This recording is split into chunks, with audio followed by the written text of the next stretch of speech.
The Marvel Cinematic Universe is teeming with Easter eggs, with references to the comic counterparts appearing in every film. The Guardians of the Galaxy franchise, with its delightfully colorful and sometimes quirky view of the cosmic side of Marvel, is no exception to these fun little finds.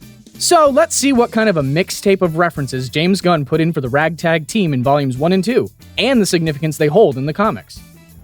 To start our list, after being whisked away from Earth and roaming the galaxy for 26 years with the Ravagers, Peter Quill, aka the legendary outlaw Star-Lord, lands on the planet of Morag searching for a mysterious orb. While the sequence of Morag opens with a fun little dance number, the planet itself is actually important. Well, okay, the name is important. In the mainline Marvel comics, known as the 616 universe, Morag wasn't the name of a planet, but a person. He was the first recorded ruler of the Kree civilization, the empire that Big Bad and Hammer aficionado Ronan the Accuser is a part of. He, like his future subject, was quite the warrior who led his people against the Skrulls in many battles. Might be a sore subject to bring up in the upcoming Secret Invasion show. No one tell Talos. Speaking of characters, while escaping Morag, the planet this time, Star-Lord accidentally jostles around his latest fling, Bereet. As it turns out, she's another character involved in the comics, but not exactly related to the Guardians. Rather, her comics counterpart is an alien techno artist, using her technology to create films around the fictional adventures she has with the Incredible Hulk.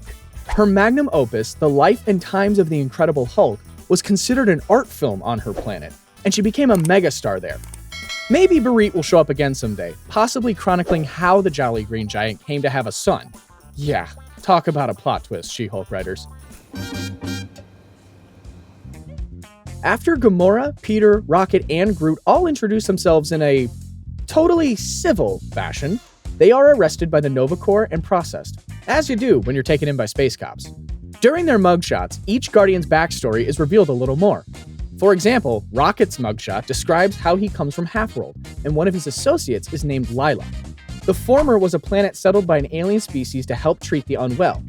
They used animal-assisted therapy to help the patients. Over time, the robot stewards that replaced the staff, budget cuts, am I right, conducted genetic experimentation on the animals there to have them become sentient, and thus, our favorite foul-mouthed furball was born alongside the aforementioned Lila, an otter who is also Rocket's soulmate in the comics.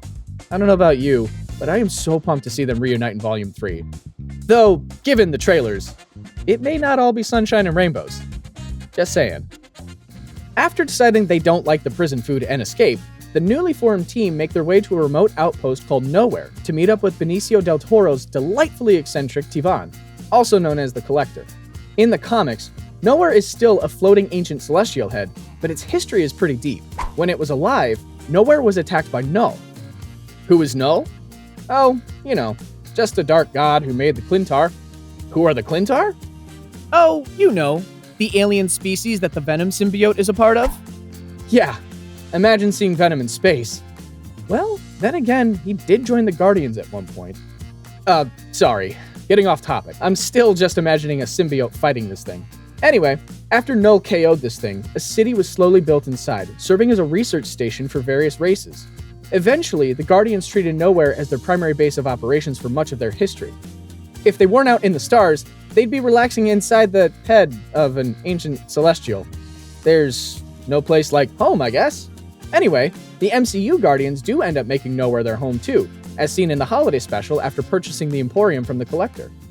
Speaking of which, let's talk about this guy's, well, collection. In the Emporium, we see Easter eggs galore. Not only have we got a Chitauri soldier previously seen in the Avengers and a Dark Elf from Thor: The Dark World, we've also got Cosmo the space dog. In the comics, Cosmo was subject to the Russian space program. After his failed launch, he was lost in space and eventually wound up in Knowhere and became its head of security. But how did such a good boy become the best guard dog? Simple. He has psychic powers. Should have led with that. Cosmo has been a constant friend to the Guardians, offering assistance when he can. For example, he's allowed them to use the Continuum Cortex, a handy-dandy system that allows the user to not only teleport anywhere, but any when. Heck, they've even used it to go to other dimensions. Cosmo has also offered his services in giving the team a better codename, such as the Retrievers or the K9, which, honestly, both sound really cool. I'd give him a bone for those. In a small twist, the MCU's Cosmo turns out to be female, which is a direct reference to the actual Russian space pup she was based on, Laika. Can't wait for her to show up in Volume 3. She was fantastic in the holiday special. Not only do we see Cosmo, but we end up seeing another wacky character. Or should I say, quacky? I'm sorry, I couldn't help myself. You're despicable. Sitting in a floating cage, we have none other than Howard the Duck. The character first appeared in 1973, who went on a myriad of bizarre adventures.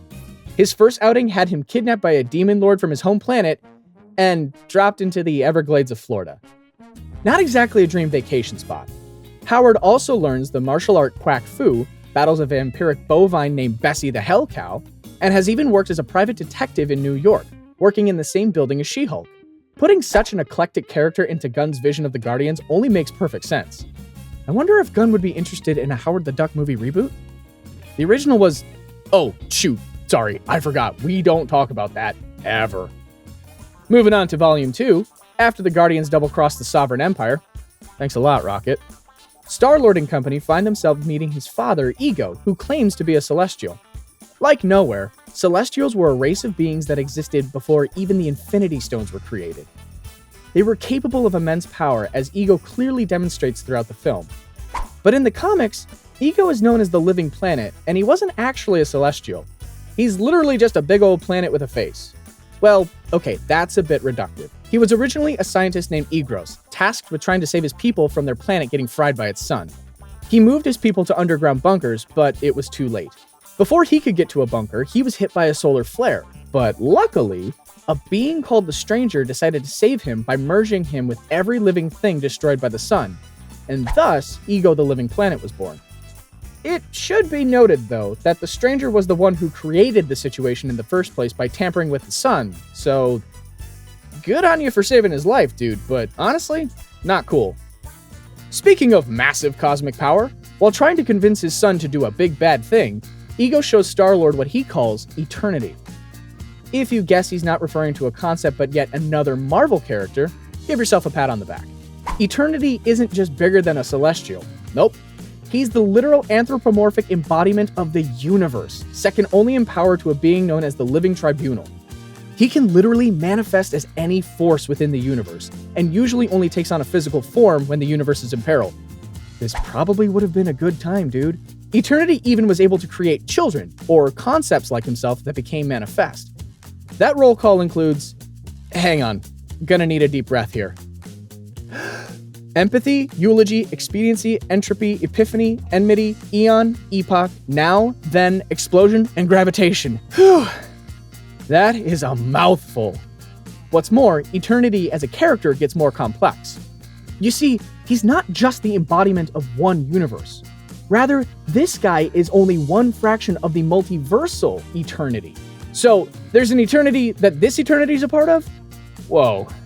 I might need to sit down and take a minute. That's heavy. Okay, let's bring it back down to Earth. Or Xandar, or... Sorry, what was I saying? Oh, right. About midway through the film, one of Yondu's crewmates leads a revolt. The wannabe leader of the mutiny calls himself... I can't believe he does this. Taserface. And get this, he exists in Guardians lore. In the comics, Taserface isn't a space pirate for the Ravagers. Rather, he's part of a race known as the Stark. Yes, as in Tony Stark.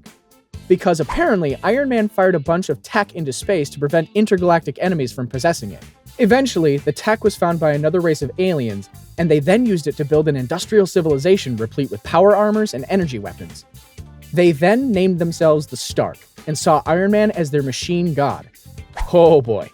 Good thing Tony never met them. There's already one ego on this list. Comics Taserface actually had a better code name too. He called himself Overkill, which is an infinitely better name. Back to the Ravagers, we get a great sequence where we learn more about Yondu and how he fell out of sorts with his friend Stakar, played by the legendary Sylvester Stallone. This is where it gets really interesting. See, Stakar is known as Starhawk in the comics, a superhero who is forced to relive his life over and over and is empowered by a deity known as the Hawk God. He, also had to share his physical form with his wife, Alita, at one point, which I'm sure was quite the fun topic at family reunions. Alita, incidentally, also shows up in the film, played by Michelle Yeoh. In fact, all of Yondu's old crewmates who appear at the end are actually the original Guardians team in the comics. That's right, before the team we all know and love made it to the big screen, the Guardians were a completely different set of heroes, from a different continuity as well, this one being Earth 691. The reason for the continuity change? Well, the original team existed in the future. In fact, they are the Guardians of the 31st century. Hey, that's not a bad name.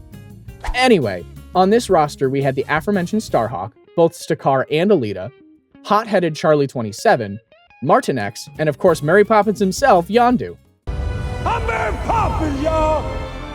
There was another team leader in the comics, Major Victory as well, but he hasn't made a debut in the MCU yet. Still, there's always a possibility he might make it into a spin-off movie or show. Until then, it'll just be nice to see an homage made to the team that started it all. Well played, James Gunn. Talk about a callback. And that's the end of our Easter egg hunt. Was there anything on this list that surprised you?